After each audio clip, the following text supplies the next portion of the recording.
is an online journal aimed at provoking thought and opinion, with the hope to start and deepen conversations between communities and within communities, out of which we may become a better world.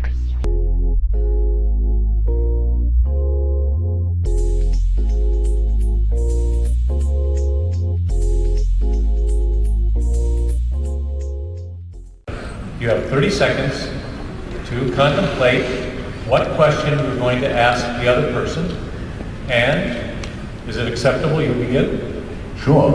All right. But can I ask that someone, when we move to public questions, asks me what I think about what Dinesh just said?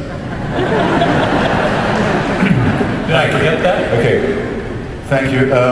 Yes, actually, I don't have to think about that long. I know what I want to ask him.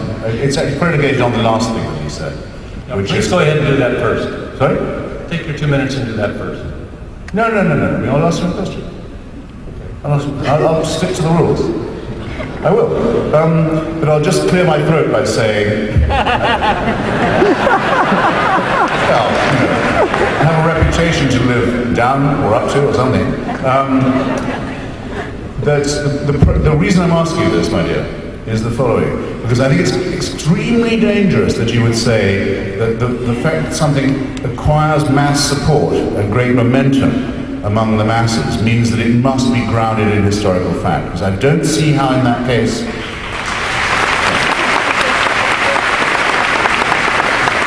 there are enough people undergoing higher education here to make it unnecessary for you to finish the thought. So what I want to ask you is this.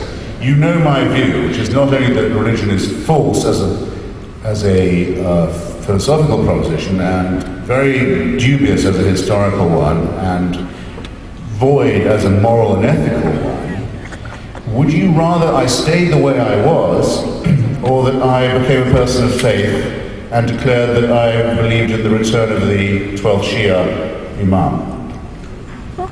Would you rather, in other words, I was an atheist or some other kind of believer, non-Christian? And do, but by all means, feel free to give your reasons. Yes, I'll answer your question. I want to address the point you started out with, and that is, in history, you do have to explain the facts on the ground. So, consider Islam. That's a very good analogy for us to test our thesis. If somebody were to say that the revelations of Allah are fictional, fine. But if somebody were to tell me that the Prophet Muhammad never existed, and the 4 original caliphs, Omar, Uthman, Ali, were all made up, none of them existed, then historically we're faced with a great puzzle. Something happened in the 7th century, what the Muslims call the miracle in the desert, but the truth of it is, where there were just Bedouins before, something got started that became very powerful, penetrated into North Africa, India, took over Italy, parts of Spain, and ruled it for 700 years. The historian has to explain these facts. So which makes more sense? That there was a prophet, and there were caliphs who followed him, just as the tradition says, and as Islamic historians have recorded over the centuries. Are they all lying? Similarly with Christianity, something happened, a lot of people were killed by the Romans because they professed their belief in Jesus. If they made it up, all they have to say is, gee guys, we were just kidding. It worked for a while. What group of people, not 1 or 2, but by the hundreds, would go to their deaths for something that they knew to be a fiction? See, historically, this is absurd.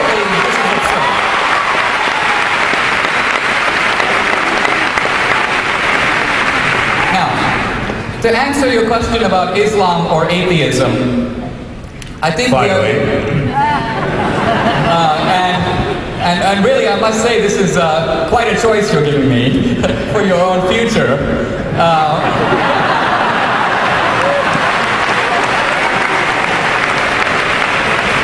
Let me say that I feel a lot safer debating you as an atheist.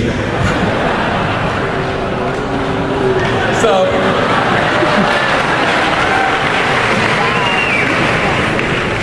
Excellent. Do you have a question for me? And now, I'll never forget that, by the way, gentlemen. You have an opportunity to ask him a question as well, and if you need a few seconds to think about it, feel free. In life, there's a lot of uncertainty. Nobody knows what's going to happen when we die. Neither of us have been to the other side of the divide. And therefore, both believer and unbeliever have got to consider the possibility of being wrong. I might believe and discover that I was mistaken. You might not believe and discover that you were mistaken. Have you ever had any serious doubt about your atheism? And if so, what caused you to have that doubt? Good.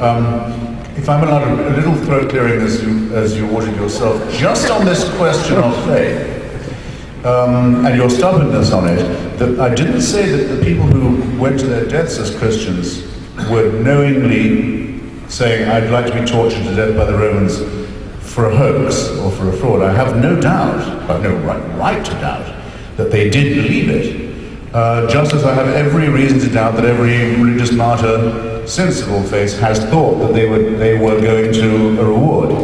I simply say that the very strength of that fanaticism helps to unconvince me of the likelihood of it being true. And actually, they didn't convert the Roman Empire. A Roman emperor became a convert to Christianity, and it's been a state religion ever since, probably very much to its moral and other kinds of detriment, and that's just as much a historical fact. Why you pick the Rubicon, I don't know. But it is certainly not true that we know the date of the birth of Jesus of Nazareth in the same way that we know the date of Julius Caesar's arrival in, say, England, which we know exactly.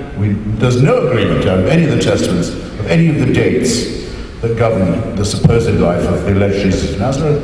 I didn't say I didn't believe in it, in the existence of such a person. So much elaboration has been undertaken around it that it's very unlikely anyone would bother to have fabricated it in whole cloth. But you may not describe it as an event in history. Now, to my own doubts, they're very easy to phrase.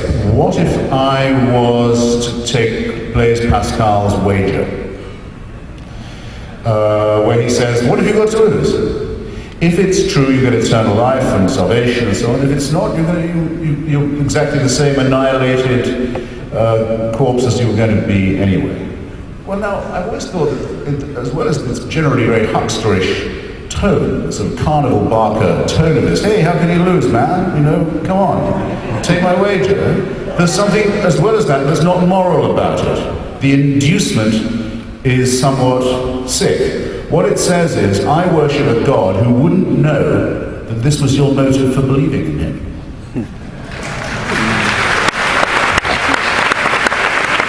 My deity would rather take someone who says, hey, sounds like a no-lose wager to me. Have you got any mortgages I should be taking out? Any underground swamp stock? He won't know that I only believe in him on a bet, because it will benefit me. And that my honest doubts, my absolute, actually my sincere conviction that there is no such person would be rewarded by him for their honesty with eternal punishment. He'd say, well, so now you're here, you offered a perfectly good inducement to believe in me, and you said no, and now I'm going to hurt you. What's moral about Pascal? Hands up. Anyone? Huh? What's moral about that? I say nothing about its truth. So here's my answer. If I turn out to be wrong, I will first say, as Bertrand Russell was invited to say in the same conditions, I could sometimes imitate his accent. He said, well, oh Lord, you did not supply us with enough evidence. That might do as a holding action. I think my next one would be to say anyone can make an honest mistake, and I'm particularly proud of this one.